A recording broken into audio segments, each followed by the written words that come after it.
You are not born a samurai. You are born a debt. Japan, 1542. The Sengoku period, the age of warring states. The country has been bleeding for 70 years and has 70 more to go. There is no emperor. There is no law. There are only warlords, and the warlords are always hungry. You are born in Owari province, in a village of 40 families. Your father is an Ashigaru, a foot soldier. Not a samurai. Not yet. Ashigaru means light feet. It means you run into battle in sandals and hope the arrows miss. They usually don't. Your father comes home from his first battle missing 2 fingers and carrying someone else's sandals. He never explains why. You don't ask. Your mother names you Takeda Kiyoshi. Kiyoshi means pure. She is optimistic. She will be wrong. The village has one rule above all others: serve the clan. Not yourself. Not your family. The clan. Lord Oda's clan. Remember that. It will cost you everything. Year 1. You cry loud, you eat fast, you survive winter. 3 other babies in the village don't. This is normal. Nobody holds a ceremony. By age 5 you carry water. By 6 you pull weeds in the rice field from sunup to sundown. Your hands bleed. You don't stop. Stopping is not an option. Your father teaches you the first lesson of this era: a man without a lord is nothing. A ronin, a masterless samurai, is a ghost who hasn't realized he's dead. At age 7, something changes. A samurai passes through the village. Real armor. Real sword. Horse. The whole village bows to the ground. You stare. Your father slaps the back of your head. Bow. But you saw something. Under the helmet, a face. Tired. Scarred. Not glorious. Just tired. You file that away. You'll understand it later. Age 8. Your father gets you a wooden bakken, a practice sword. It's not a gift. It's an assignment. You swing it at a post for 3 hours a day. Every day. Rain, heat, snow. The post doesn't care. The post is your first teacher. It never compliments you. Age 9. The real teacher arrives. His name is Mori Genzen. He is 60 years old, built like a temple gate, and he has never smiled in recorded history. First lesson with Genzen. He tells you to attack him. You attack. You wake up face down in the dirt. You don't remember falling. He does this every day for a month. By the end of the month you've memorized the texture of the dirt in every corner of the yard. You're getting good at falling. Genzen says, falling is not failure. Falling is information. The question is whether you get up. You always get up. This is the only thing he ever praises. The curriculum: Kenjutsu, swordsmanship. Sojitsu, spear fighting. Bujutsu, horsemanship. Kyujitsu, archery. And above all, Zen meditation. Sit still. Don't think. 4 hours. The meditation is the hardest. Your mind runs everywhere. Your leg falls asleep. A mosquito lands on your nose. You cannot move. Genzen is watching. He is always watching. Bushido. The way of the warrior. 8 virtues. Righteousness, courage, benevolence, respect, honesty, honor, loyalty, self-control. Beautiful on paper. You will see what they cost in practice. Age 11. The village is taxed again. Lord Oda needs silver for war. The village doesn't have silver. Lord Oda's men take rice instead.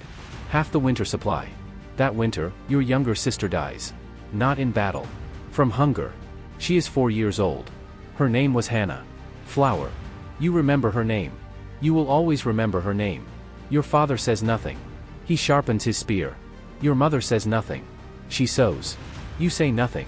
You go back to the post and swing the bakken until your arms stop working. Genzen sees you that night. He says only, good. That is all. You understand. Grief is fuel. Waste nothing. Age 13. You shoot your first arrow at a moving target, a straw figure on a wooden horse. You miss 17 times. On the 18th, center mass. Genzen nods. Genzen gives you your first real sword. Not a katana. A tanto, a short knife. He says, a sword is not a weapon. It is a mirror. It shows who you are under pressure. You don't understand yet. Age 14. Owari province is at war. Again. Always. Lord Oda Nobunaga, your lord's son, is consolidating power. Which means he is killing everyone who disagrees. Nobunaga is different from other lords. He uses arquebus, Portuguese firearms. The other clans think this is dishonorable. Nobunaga doesn't care about honor. He cares about winning. Your father is called up. He goes without ceremony. He leaves his spear, his sandals, his tobacco pouch. He doesn't come back. A messenger brings his sword. Just the sword. No explanation. Your mother looks at the sword for a long time. Then she puts it above the door. She never speaks of your father again.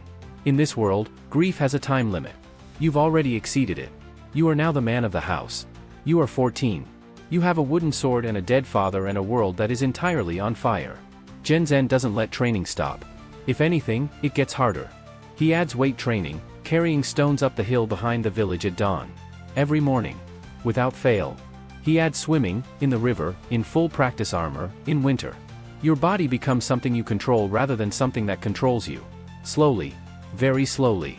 Age 15. Genzen gives you a real katana for the first time. You hold it and your hands shake. Not from fear, from the weight of it. 30 inches of folded steel. Genzen says, a sword has one purpose. Don't dress it up. Don't romanticize it. It ends lives. Make sure the life it ends is the right one.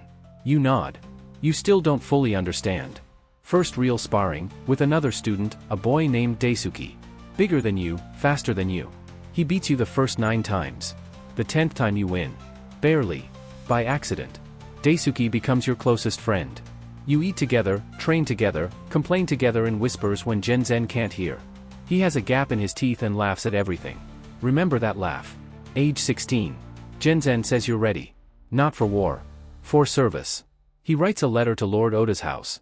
You are to be presented as a page, a low-ranked attendant. The bottom rung. The castle is nothing like the village. Stone walls 30 feet high. Moat. Guards at every gate. Servants running in every direction. 40 samurai in the courtyard doing drills. This is power. Your job, carry messages, serve tea, polish armor, stand perfectly still for hours.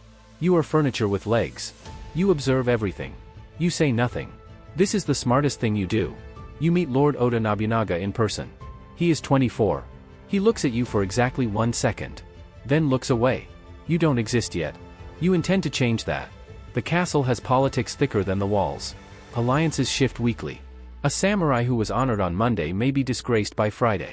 You watch. You learn. You say nothing. Senior samurai test you. Small cruelties, knock your tray, trip you in the corridor, leave insults in your sleeping area. This is tradition. Hazing. The price of entry. You don't react. You clean up the spilled tea. You thank them for the lesson. They don't know what to do with that. Genzen prepared you well. Control your face. Your face is your armor. 6 months in the castle. You learn the way it breathes, which corridors are watched, which doors are never locked, where Lord Oda walks when he can't sleep. Information is survival.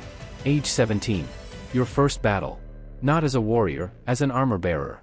You carry spare equipment into the field behind the fighting line. Close enough to die. Far enough to watch. The Battle of Okahazama, 1560. Nobunaga's army, 2,000 men. The enemy, Imagawa Yoshimoto, 25,000. Every military tactic says this is suicide. Nobunaga attacks anyway. A summer storm hits at noon. Rain so heavy you can't see 5 feet ahead. Nobunaga uses it. He charges straight into the enemy command tent. Yoshimoto dies confused, mid-meal. You are 400 yards back. You still see men dying. An arrow hits the man beside you. He sits down very carefully, like he's tired, then falls over. He is 22. You never learned his name. Oda wins. Against all odds, against all logic, against all numbers. The lesson, war doesn't follow rules. It follows momentum. And madness. Often both simultaneously. After the battle, the looting begins. You are told to take what you can carry. You take a dead samurai's wrist guard. It fits. You tell yourself it's practical. You know it's also a trophy. Be honest with yourself. Nobunaga notices you in the aftermath. Not because you fought. Because you were the only attendant left standing at his position when everyone else ran. He points. That one. What's his name? You are promoted. Not to samurai, not yet. But you now serve Nobunaga directly. New quarters. New clothes. New enemies. Every promotion in this world creates new enemies. Remember that. Age 18. You receive the Jinpoku ceremony, the coming-of-age ritual. Your boy's topknot is restyled. You receive a new adult name. You are now, officially, a samurai in service. Lowest rank. But still. They give you a katana and a wakizashi, the daisho, the paired swords that mark a samurai. You hold them. You think of Genzen. You think of your father. You think of Hana. The flower. Your first real mission, escort a merchant convoy from Gifu to Kyoto. 3 days. Mountain roads. Bandit country. Your unit, 6 samurai, 2 of whom are drunk by midday. Day 2. Bandits. Not romantic outlaws, gaunt farmers who chose the sword over starvation. 12 of them. Armed with farm tools and one stolen spear. Desperate. Dangerous because desperate. Your first real sword fight. Everything Genzen taught you evaporates in 2 seconds. You are swinging on instinct. It's messy. It's terrifying. It's nothing like training. You kill your first man. A farmer with a hoe. He swings wildly. You step inside his guard, Genzen's first lesson, and your sword finds his side. He goes down. He looks surprised. They always look surprised. The fight lasts less than 3 minutes. 4 bandits dead, 3 wounded, 5 fled. One of your drunk samurai has a gash across his arm. The merchant is unhurt. He tips you nothing. That night you don't sleep. Not from guilt, from something harder to name. The gap between what you imagine killing would feel like and what it actually feels like. File that gap. Don't close it. Back in Gifu, you report to your commander. He listens, nods, dismisses you. No praise. No recognition. You escorted a cart. You did your job. The bar is the floor and the floor is underground. Daisuke is also in service now. Different lord, Toyotomi's emerging faction. You meet at a market in Gifu. You eat street food and pretend the world isn't burning. It is, but the dumplings are good. He tells you about his lord. Generous, smart, dangerous. He says his lord will be great. You say yours will be greater. You're both right. That's the problem with this era. Everyone is dangerous. Age 19. You participate in a siege. A rival clan's fortress on a lake. The siege takes 4 months. You spend most of it digging trenches and eating cold rice. Siege warfare is not honorable combat. It is waiting. Waiting for disease to take more of the enemy than your swords could. Waiting for the food inside to run out. Waiting for morale to collapse. The fortress surrenders. The lord inside commits seppuku, ritual suicide rather than surrender. Honor intact. The clan finished. His family, wives, children, retainers, they are absorbed. Or not. You see the defeated lord's son. Your age exactly. Being led away by Oda soldiers. He looks at you with absolute zero on his face. Not hatred. Absence. You were the wrong clan to be born into. So was he. Your commander gives you a new assignment. You are to be stationed at a checkpoint on the Nakasendo Road. Tax collection. Specifically, taking money from merchants passing through. Legalized robbery. This is governance. You collect taxes for 6 months. A merchant refuses one day.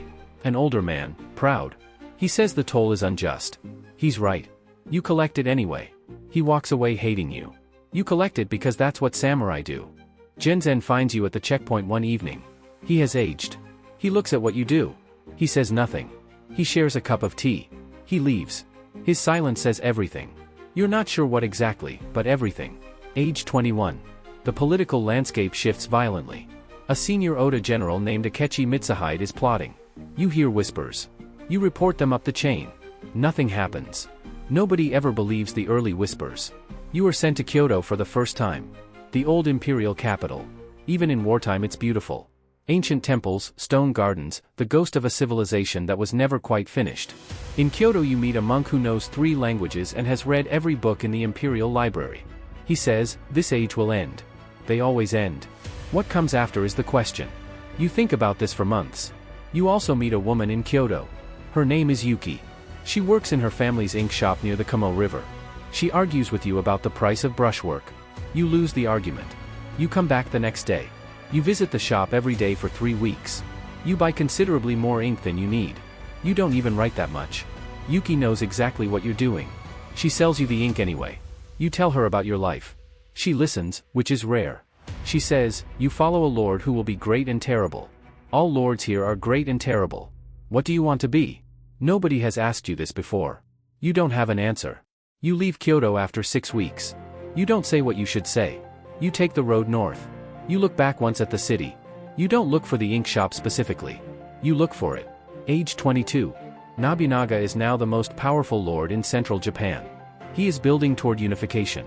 Every battle he wins makes the next battle bigger, more expensive, more lethal. You are assigned to his personal guard unit, the Aka Odori, the Red Dancers. Not because of the color, because of how they move through battle. Terrifying nickname. Accurate 1. Training intensifies. The Aka Odori drills 6 hours a day. Formation fighting, flanking maneuvers, close quarters tactics in tight castle corridors. You are no longer a boy with a post. You are a weapon. You receive better armor. Lacquered plates, red and black. A better blade, forged in seki, which everyone knows makes the best steel. You put it on and stand in front of water to see your reflection. You don't recognize yourself. The Battle of Nagashino, 1575. Nobunaga lines up 3,000 arquebusiers in rotating volley fire, one rank fires, steps back, reloads while the next fires. The enemy cavalry dies in waves. You are not in the arquebusier line. You are on the flank, holding against infantry that tries to go around. For 40 minutes you hold a position 30 feet wide. Beside you, 7 others. By the end, 4. You take a cut across the left arm. Not deep. You don't notice until after. That's how battle works, the body edits out pain until it's safe to feel it. Then it all hits at once. All at once. Oda wins again. He always wins. This should be reassuring. Instead it is clarifying. Winning doesn't stop. There is always another enemy. There is always another battle. Winning is not an ending. It's a schedule. Your arm heals wrong. Scar tissue. It's tight in cold weather. You adjust your grip. Genzen would approve of the adjustment. Adapt or die. He would say it more elegantly. The meaning is the same. Age 23. A letter finds you. It's from Kyoto. From an ink shop near the Kamo River. She wants to know if you're alive. She asks without asking. You write back. You write a terrible letter. You send it anyway. The letters continue. Monthly, then weekly. She writes beautifully, she works with ink, of course she writes beautifully. You write like someone describing a battle report. Factual. She says she prefers your letters to poems. You don't believe her. Age 24. You request leave to visit Kyoto. Your commander grants 2 weeks. You ride south at a speed that damages the horse's opinion of you significantly. Yuki is the same. The shop is the same. The river is the same. You are not the same. She notices immediately. She doesn't say so. She makes tea. She asks what you've seen. You try to tell the truth. Some of it. 2 weeks in Kyoto. You walk the temples. You meet her father, who has the look of a man assessing a horse for a long journey. You apparently pass inspection. Barely. The bar, it turns out, is also underground here. You ask her to marry you on the last day. Not romantically, there's no time for romance in the Sengoku period. You say, I want you to be safe and I want that to be my responsibility. She says yes. Then she tells you what you should have said. You return to duty. She stays in Kyoto. You write terrible letters. She writes beautiful ones. This is your marriage for now. 2 people separated by an era that specializes in separation. Age 25. June 21, 1582. Hanoji Temple, Kyoto.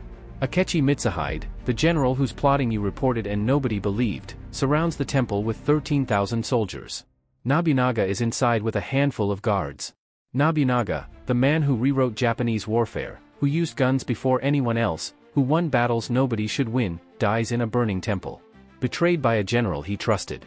The most powerful man in Japan, finished by someone inside. You are in Gifu when you hear.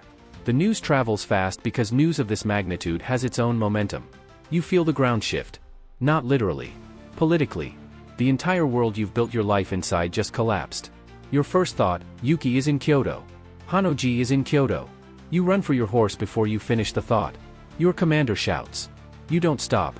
Some things outrank command. You reach Kyoto in 18 hours. You push the horse past reasonable limits. The horse is extremely unhappy. You find the ink shop. It's standing. She's standing. She's holding an ink brush like it's a weapon. The city is tense but intact. Mitsuhide controls it temporarily. In his arrogance he thinks he's won. He has not won. Toyotomi Hideyoshi is already marching. The era doesn't pause for anyone's victory lap. 13 days after Hanoji. The Battle of Yamazaki. Hideyoshi crushes Mitsuhide. Mitsuhide flees and is killed by bandits 3 days later. Irony enjoys the Sengoku period enormously. You fight at Yamazaki with whatever unit you can join.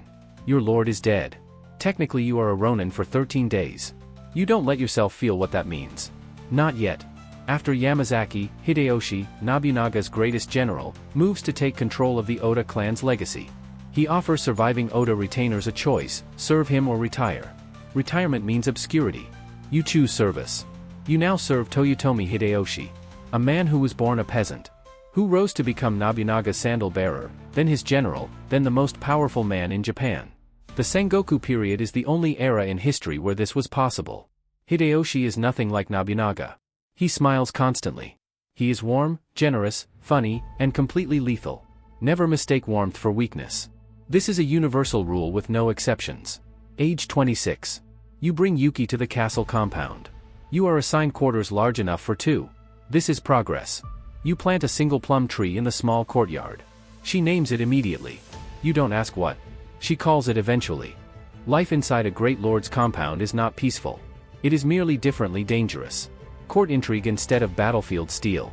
Poison instead of arrows. Slander instead of swords. Different tools. Same intentions.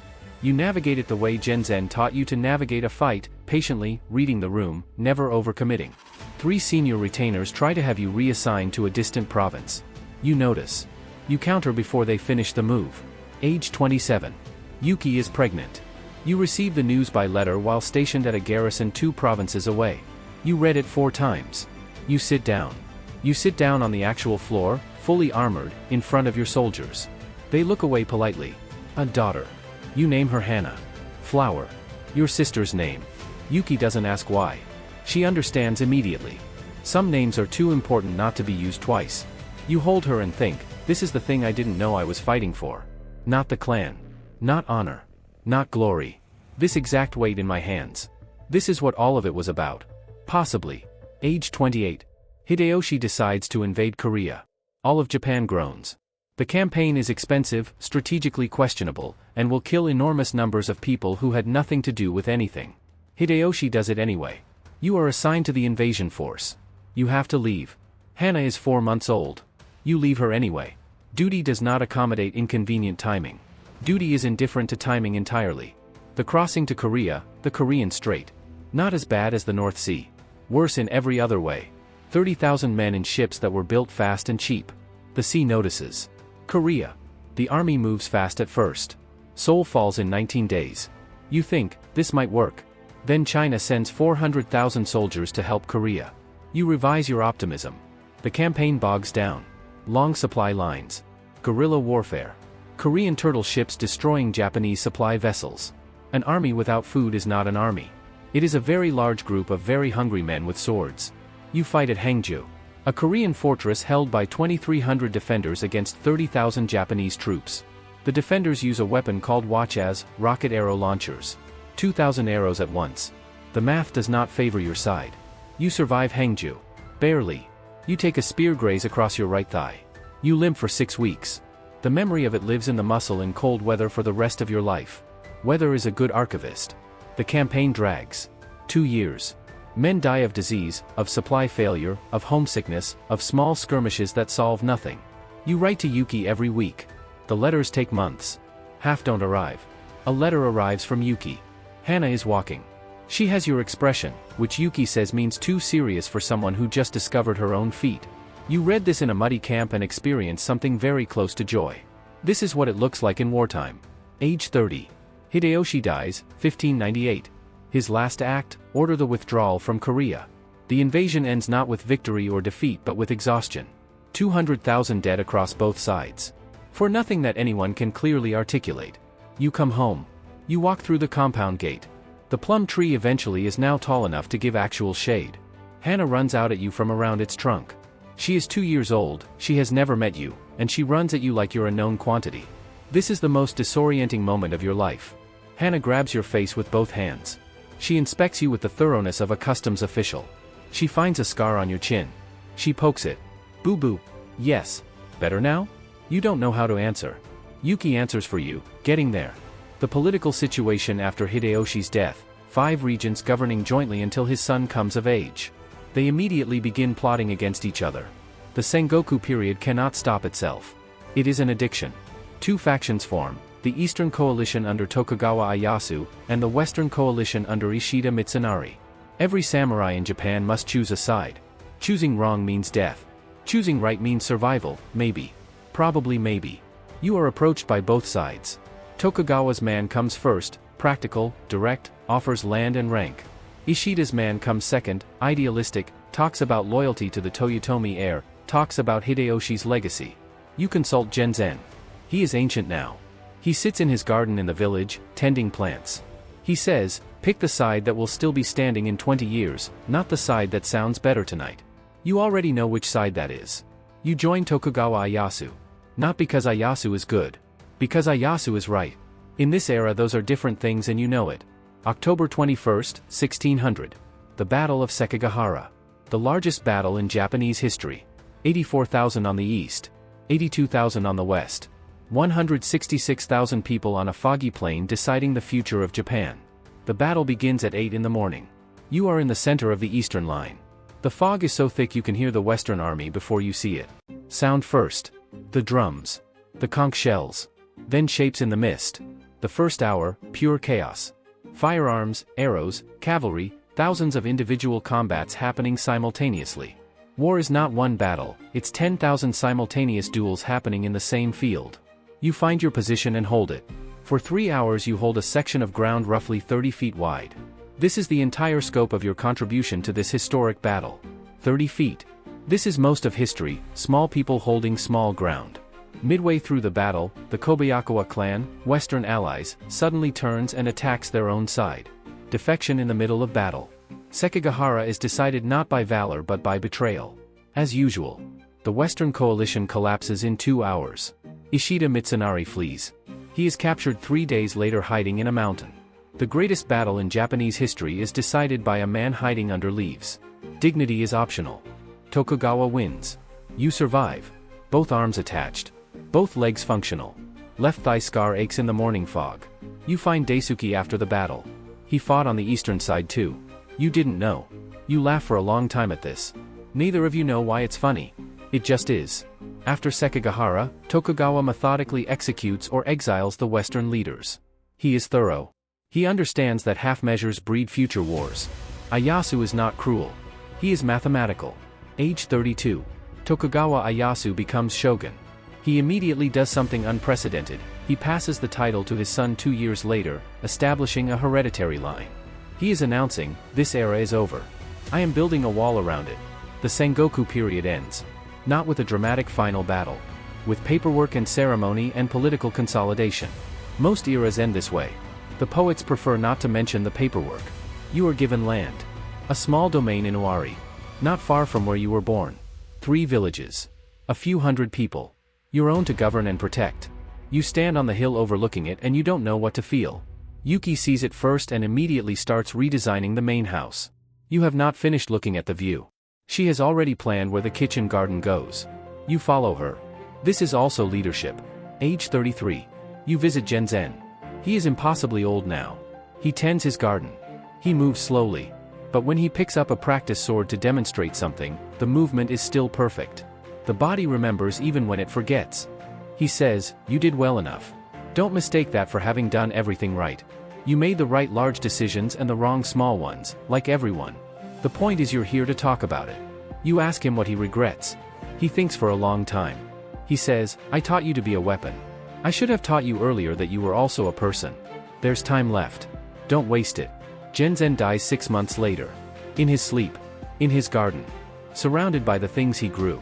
It is the quietest possible death for the man who taught you that falling was information. He taught you well about getting up. He got to lie down on his own terms. You bury him in the village where you trained. You plant something over him. He would have said this is sentimental. You do it anyway. You're 33 and you've earned the right to one sentimental act. Age 35. Governing is nothing like fighting. Fighting has clear outcomes. Governing has none. A dispute over a rice field boundary. A feud between 2 families about a debt from before your grandfather's time. The mundane is relentless. But you get good at it. Slowly. You realize that Genzen's lessons apply, patience, reading the room, not overcommitting. A village is not so different from a battle. Except when you get it wrong, the consequences are slower. Which somehow makes them worse. You build a school. For the children of the domain. You hire a monk from Kyoto to teach reading and basic mathematics. The village elders think this is unusual. You say, I spent 20 years unable to answer simple questions about the world. I would prefer a different experience for them. Hannah attends the school. She is 5. She is, according to the monk, already better at reading than you. The monk says this diplomatically. You receive it accurately. Daisuke visits. His domain is 2 days' ride north. He has a wife and twin boys. The gap-toothed grin is the same. He is growing a beard to compensate for the parts of him that are going gray. It is not fully working. You drink sake and compare scars. This is a samurai tradition. You have 11. He has 9. He argues that quality matters more than quantity. You point to the spear wound on your thigh. He concedes the point. Age 40. You look at yourself in water again. Not a young man. Gray at the temples. The scar on your chin. The tight arm in cold weather. The leg that predicts rain. Your body is an archive of everything that happened to it. You have managed to create something that was impossible when you were born, a predictable morning. You wake up. You practice forms with your sword in the courtyard at dawn. You have tea. The world doesn't immediately try to kill you. This is extraordinary. But you don't forget what the ordinary cost. The men who didn't get here. The farmer you killed outside the monastery at 17, whose face you remember exactly. Daisuke's wife asks once why you never smile at festivals. Yuki answers for you, he smiles at different things. Age 43. Hana is 16. She wants to learn swordsmanship. You teach her yourself. She is faster than you were at her age. Considerably. You tell her this straight. She says, I know. Genzen would recognize that answer. She asks you about the Sengoku period. About what it was really like. You think for a long time. Then you say, cold, muddy, confusing. The stories they'll tell about it later will be cleaner than the thing itself. They always are. She asks, was it worth it? You say, irrelevant question. It happened. The question is what you do with having lived through it. She writes this down. She has Yuki's handwriting. Good. Age 50. The Tokugawa peace deepens. The samurai class is changing. There are fewer battles. More ceremony. More administration. More young samurai who have never seen actual combat practicing sword forms that may never be used in earnest. You think about this often. A warrior class without war becomes something else. It becomes ritual. It becomes art. It becomes Budo, the martial way as philosophy rather than technique. You're not sure this is worse. You're also not sure it's better. Daisuke dies. Not in battle, his heart gives out one spring afternoon while he's watching his grandchildren play. The gap-toothed grin intact. His wife says he looked happy. You believe her. You ride 2 days to be there. You would ride 2 months. You speak at his funeral. You tell the truth, not the ceremonial truth, the actual truth. That he laughed at everything, that he argued about scar quality, that he was the only person besides Yuki you were never performing for. That this mattered more than it sounds. Age 55. You hand governance of the domain to your deputy. You keep the ceremonial role. You spend mornings on sword practice and afternoons in the school, helping with lessons. The children call you sensei. This is the first title that has ever felt accurate. Yuki's hair has gone silver. You notice it one morning in particular. She's writing letters, she still runs a small correspondence business advising people on formal writing. You watch her for a while. She says without looking up, you're doing it again. You were. Age 60. You teach the last sword lesson of your life. To a boy of 12 from the village. You show him what Genzen showed you, the correct grip, the line of the cut, the way falling is information. He falls. He gets up. You nod. The chain continues. That evening you sit under the plum tree. Yuki brings tea. The tree eventually is enormous now. Its roots have cracked the courtyard stones. You find this appropriate. Time cracks everything. But the tree is still here. Hana visits with her children. 3 of them. The youngest is learning to walk. She falls frequently. She gets up immediately. Every time. You watch this with a great deal of feeling that you cannot entirely name. Age 62. You know you are running low. The body sends clear signals after a certain point. You organize your affairs. You write a letter to Hana about the domain, about what matters, about what to let go of. It takes 3 drafts. Still not as good as Yuki's letters. Never was. You write one more letter. To no one in particular. To whoever reads it. You write about the Sengoku period, not the glorious version. The cold, muddy, confusing version. You write about the farmer at the monastery. You write about Daisuke. You write, Bushido says death with honor. I spent 40 years practicing for an honorable death. I intend to die in bed, at home, under a plum tree. If that is dishonorable, I accept the charge. Age 63. Last spring. The plum tree blooms. You move your sleeping mat to the courtyard for one night to be under it. Yuki thinks this is impractical. She moves her mat next to yours anyway. You die in autumn. Quietly. In your room. Yuki is holding your hand. Hana is there. 3 grandchildren asleep in the next room. You have seen 143 battles, campaigns, and skirmishes. The room is very quiet. The body relaxes. The sword on the wall doesn't move. What they will say, he served Nobunaga and Hideyoshi and Tokugawa. He fought at Nagashino and Sekigahara. He was a samurai. All true. None of it complete. What they won't say, the farmer at the monastery. The name Hana, used twice. The ink shop by the Kamo River. The terrible letters. The plum tree named eventually. The gap-toothed grin. The way falling is information. The historians will write about the Sengoku period, great battles, fearless warriors, the age of heroes. They are not wrong. They are also not complete. History is always the general's view. The view from 30 feet of held ground is different. You lived 63 years. Survived 12 lords, 2 invasions, 3 major battles, 600 days of siege, 6 weeks of captivity. Loved one woman who wrote better letters. Raised one daughter who drew a better sword. Outlived almost everyone from the beginning. This is rare. Don't dismiss it. The plum tree is still there. After you. It grows through the cracked stones and does not care about the cracks. Eventually outlasts everything, if you plant it early enough and let it be what it is. New boys train in the yard. New girls attend the school. New lords make new mistakes. The era ended. The people didn't.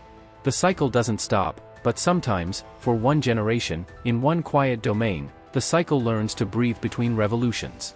You were not born a samurai. You were born a debt.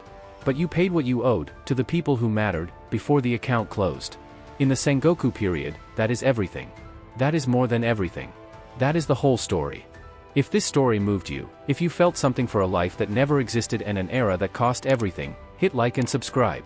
More lives from forgotten corners of history, told the way they actually felt. We'll see you in the next one.